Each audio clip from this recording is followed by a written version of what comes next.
मालिक प्यार की मोहब्बत की चर्चा इस घोर कलयुग में इस तरह है जैसे जलती बलती धरती पे बरसात की सुहानी बूंदें पड़ रही हों। उसकी चर्चा मात्र से इंसान के दिलो दिमाग में खुशी की एक लहर उठती है जो उसकी तमाम परेशानियों को, तमाम मुश्किलों को काफी हद तक खत्म करने में मदद करती है। मालिक का प्यार, उसकी मोहब्बत के राह पे चलना मुश्किल जरूर है पर असंभव नहीं है। इंसान वचन सुने और उन पे अमल कर ले। संत मालिक के प्यार मोहब्बत को बढ़ाने के लिए चर्चा करते हैं और वो चर्चा होती है कि आप उसके नाम का सुमरन करें। ओम हरि अल्लाह वाहिगुरु मालिक की भक्ति किसी भी कॉस्ट पे छोड़नी नहीं चाहिए। आधा घंटा कम से कम सुबह, आधा घंटा शाम, चलो 15 मिनट सुबह शाम इंसान शुरू कर ले, फिर चाहे मिनट मिनट बढ़ाता रहे। तो इतना टाइम क्या अपने जीवन के स्वस्थ के लिए, परिवार की खुशियों के लिए, खुद की तंदुरुस्ती के लिए, खुशियों के लिए नहीं लगा सकते? हॉस्पिटल में भर्ती होना पड़े, डॉक्टर चीर फाड़ करें, फिर भी साल चारपाई पे पड़ना पड़ता है। उससे अच्छा नहीं कि कंटिन्यू सुबह शाम मालिक के नाम का सुमरन करते रहें। तो ये नियम बना लिया जाए कि हाँ भाई, सुबह शाम मालिक को याद करना ही करना है। कह के नाम सुमरन पे लगाया तो क्या लगाया? हम बच्चों को कहा करते हैं खिलाड़ी वो होता है जो मैदान में जाके कोच की उड़ीक करे। वो खिलाड़ी कम ही बन पाते हैं जो कोच का इंतजार करवाते हैं कि कोच अगर वहां खड़ा है और खिलाड़ी आए ही नहीं, आलस्य में, और आएंगे तो जैसे तैसे, तो वो कभी प्लेयर नहीं टॉप के बन पाते। प्लेयर तो वही बनते हैं जिनके अंदर खुद के लगन होती है कि हाँ भाई, कब मुझे कुछ सीखने को मिले, कहाँ से मिले, किधर से मिले, अपने साथियों से, अपने कोच से सब कुछ सीख जाता है। वैसे मालिक के प्यार में, मालिक के प्यार में कह के सुमरन करवाया तो क्या करवाया, कह के तड़प लगवाई तो क्या लगवाई, अंदर से तड़प लग जाती है। ठीक है, एक बार सत्संग आया, नाम लिया, सुमरन किया, संतों के वचन सुनता है, दर्शन करता है, इससे बड़ी बात कोई और हो ही नहीं सकती। तो अपने आप अंदर से एक तड़प, एक लगन, एक ललक पैदा हो जाती है कि मैं कब मालिक से मिलूं, कब नजारे लूटूं, वो तमाम खुशियां लूं जो वेद ग्रंथ शास्त्रों में भरी पड़ी हैं। एक ग्रंथ झूठा हो सकता है, दो हो सकते हैं, पर सभी के सभी धर्मों के पवित्र ग्रंथ पुकार पुकार के कहते हैं कि इंसान मालिक के रास्ते पे चले, वचनों पे पक्का रहे, ना उसे अंदर कमी रहे ना बाहर कमी रहे। तो वो एक तड़प, वो एक लगन जब पैदा हो जाती है तो इंसान सुबह शाम सुमरन करे। संत बताते हैं, गाइड करते हैं, और परमार्थ की सेवा करे। परहित परमार्थ तन मन धन से सेवा करता रहे, अपने अहंकार को काबू रखे। जिसने भी अहंकार किया उसको मार पड़ती है, इसलिए अहंकार ना आने पाए, खुद ही ना आने पाए। पीर फकीर के वचन सुन के दीनता से, नम्रता से, राम अल्लाह वाहिगुरु गौड़ खुदा रब के राह पे इंसान कदम बढ़ाता चला जाए तो वो कभी धोखा नहीं खाता, उसे किसी चीज की कमी नहीं रहती। तो अगर आप मालिक के प्यार मोहब्बत की खुशी हासिल करना चाहते हैं, उसकी दया में रहमत के काबिल बनना चाहते हैं, तो ये जरूरी है कि आप मालिक के नाम का सुमरन करें, उसकी बनाई सृष्टि की निस्वार्थ भावना से सेवा करें। तभी मालिक की कृपा दृष्टि के काबिल बनेंगे, तभी जन्मों जन्मों के पाप कर्म कट जाएंगे और मालिक के रहमो करम से आप माला माल हो जाएंगे।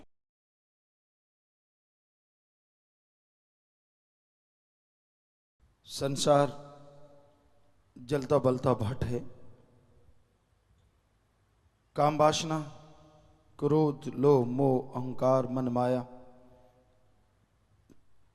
ये आग की ऐसी सुलगती हुई आग है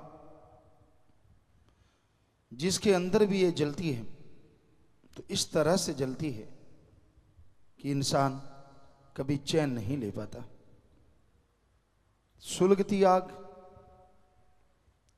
आपने देखी हो, गिल्ली लकड़ी में आग लगा दो, थोड़ी सी गिल्ली हो तो आग जलती रहती है और धुआं बहुत आता है, तो सांस बंद होने को होता है, बुरा हाल हो जाता है इंसान का।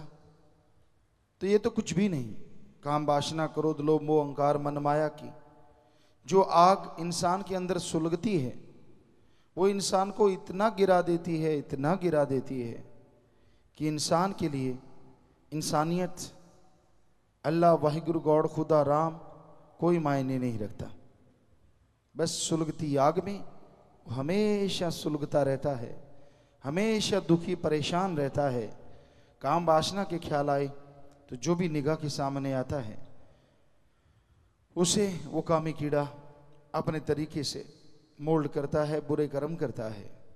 क्रोध आता है, इतना क्रोध, इतना गुस्सा, सामने माँ बहन बेटी कोई भी हो सबको बर्बाद कर डालता है और खुद बर्बाद हो जाता है। इसी तरह मोह ममता में अंधे जो हो जाते हैं उन्हें अच्छे बुरे की खबर नहीं रहती, सिर्फ अपना ही अपना नजर आता है और वो अपनों को ही शैतान बना डालते हैं और फिर सारी उम्र दुखी रहते हैं। लोभ लालच तो सभी पापों का बाप है। यहां भी लोभ लालच जाग गया, समझ लो बाकी पाप अपने आप आ गए। बेपरवाह सच्चे दाता रहबर फरमाया करते, लोभ है सर्व पाप का बाप। आदमी अच्छी भली जिंदगी जीता है, अच्छे भले कर्म करता है, लेकिन जैसे लोभ लालच जागता है तो उसको लगता है बात ही कुछ नहीं, मेरे को तो कुछ नहीं, ऐसा वैसा, ये मन सब्ज बाग दिखाता है। लोभ लालच में ठगी बेईमानी बुरे कर्म मारना काटना शुरू हो जाता है और खुद की जिंदगी फिर नरक बन जाती है, नरक से भी बदतर हो जाती है। इसलिए लोभ लालच के चक्कर में कभी नहीं पड़ना चाहिए। और फिर है अहंकार, किसी को अकल पे, किसी को धर्म पे, किसी को राज पहुंच पे, किसी को शरीर पे, किसी को औलाद पे, बड़े ही तरह के अहंकार हैं। और अहंकार में डूबे लोग मालिक से दूर होते हैं, नजदीक कभी नहीं हो पाते। तो अहंकार जिसने भी किया वो बर्बाद हो गया। अहंकार बुरी बला है, कभी भी नहीं करना चाहिए, बल्कि बच के रहो। अहंकार में पड़ी जनता बर्बाद होती है। अहंकार यहां तक भी आ जाता है कि पीर फकीर अगर कोई बात सुनाए तो मन कहता है मेरे को अकल ज्यादा है, मैं नहीं सुनता, मुझे नहीं माननी बात, मुझे कह रहे हैं ना, मैं नहीं मानता। तो ये भी अहंकार का भयानक रूप है। फिर है माया। माया के दो रूप हैं, दिखने वाला प्रत्यक्ष और अप्रत्यक्ष। दिखने वाले रूप आप सब जानते हैं, जमीन जायदाद रुपया पैसा गोल्ड है डायमंड है सोना चांदी जो भी नजर आते हैं सब माया के रूप हैं। और जो दिखता नहीं है वो अप्रत्यक्ष पर्दा है। दुनिया के जितने भी बुरे काम हैं, जितने भी गलत काम हैं, ये माया का पर्दा आंखों पे पड़ जाता है और इंसान को लगता है ये तो सारा सही है। और जितने भी अच्छे काम हैं माया का पर्दा आंखों पे पड़ता, वो फालतू की चीजें, कुछ भी नहीं है, ऐसे टाइम बेकार करना इत्यादि इत्यादि बना देता है। तो ये माया का पर्दा भी भयानक है। फिर मन बड़ा जालिम, सबसे बड़ी ताकत। आप पल में कहीं और सोच रहे हैं, पल में कहीं और चले जाते हैं। बुराई में ये ऐसा चलता है, ऐसा चलता है, शायद ही कोई और चलता हो। जैसे सूर्य अपने धुरी पे हमेशा घूमता रहता है, मन भी इंसान के अंदर हमेशा बुरे काम, बुरी सोच, बुरे ख्याल, नेगेटिव थॉट्स देता रहता है और बुरे ख्यालों को ऐसा जामा पहनाता है, इस तरह से कन्वर्ट करता है कि आदमी को लगता ही नहीं कि वो कुछ बुरा कर रहा है। उसको लगता नहीं मैं तो ठीक हूं, मैंने तो गलत किया ही नहीं, मैं तो बिल्कुल तो सही हूं। तो ये मन बड़ी जालिम ताकत है। तो इन सब का ज्ञान जब आप सत्संग में आएंगे, सुनेंगे तो मालूम होगा। सत्संग में ही इनका इलाज भी बताया जाता है। नाम जपो, सेवा करो, सबका भला मांगो, किसी का बुरा ना करो। तो जो लोग सुन के अमल कर लिया करते हैं उनका बेड़ा पार हो जाया करता है।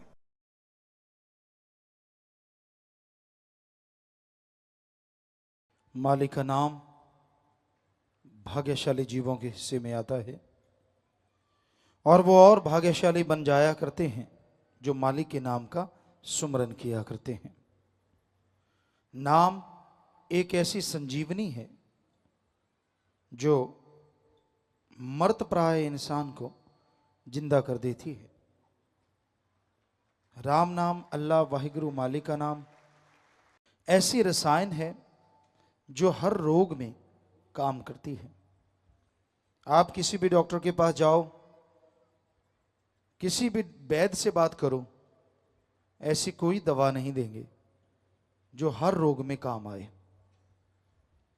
पर हमारे धर्मों में, रूहानियत में ऐसी एक दवा है जो हर रोग में काम आती है। यही नहीं, आपके गम, आपकी टेंशन, आपके बिगड़े काम को ठीक करती है और आवागमन के चक्कर को खत्म कर देती है। और रोग तो काटने ही काटने हैं। तो ऐसी एक दवा अल्लाह वाहिगुरु मालिक का नाम है, जिसे गुरु मंत्र कह लीजिए, मेथड ऑफ मेडिटेशन या ध्यान की विधि या नाम शब्द, उसका जाप करने से जन्म जन्मों की मैल धुल जाया करती है। उसका जाप करने से भयानक से भयानक बीमारियां कट जाया करती हैं। उसका जाप करने से आवागमन के रोग मिट जाते हैं। और राम नाम, अल्लाह वाहिगुरु गॉड खुदा रब की भक्ति इबादत करने से इंसान को वो कुछ मिलता है जिसकी कभी कल्पना नहीं की होती। इंसान माया के लालच में, बहकावे में आ जाता है और अपनी जिंदगी को नरक बना लेता है।